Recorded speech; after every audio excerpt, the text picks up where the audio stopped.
O'tirib shunaqa fikr kelib qoldi. Markazda vitaminli kun e'lon qilsak-chi deb o'ylab qoldim va yarim kechasi shunaqa bir talay olmalarni olib markazga olib borib tashladim. Ertasi kuni qizlar menga shunaqa video otchotlar tashlashdi. Bolajonlar olmalarni yaxshi ko'rib, xursand bo'lib olishganini ko'rib, o'zim ham xursand bo'lib ketdim. Qarasam, ba'zi bolalar olma yeyishmas ekan. Bularga ham o'rgatish kerak ekan deb o'zim uchun zametkaga olib qo'ydim. Amir Saidxonam nima? Bular kamera bilan kirib kelishyapti deb hayron bo'lib qaradi, keyin olmalarni ko'rib xursand bo'lib ketdi.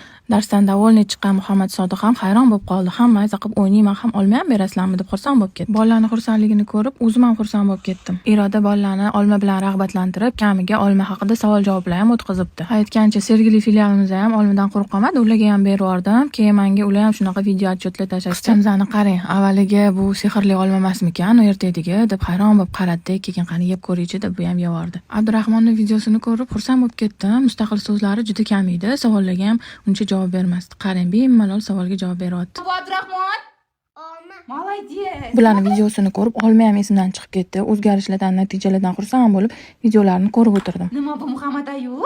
Mama. Молодец. Olma. Olmani nima qilasan? Mama. Xullas, hammasini aytib bersam, juda ham video cho'zilib ketadi. Men bitta narsaga qaror qildim. Bu vitaminli kunimizni tez-tez o'tkazib turamiz.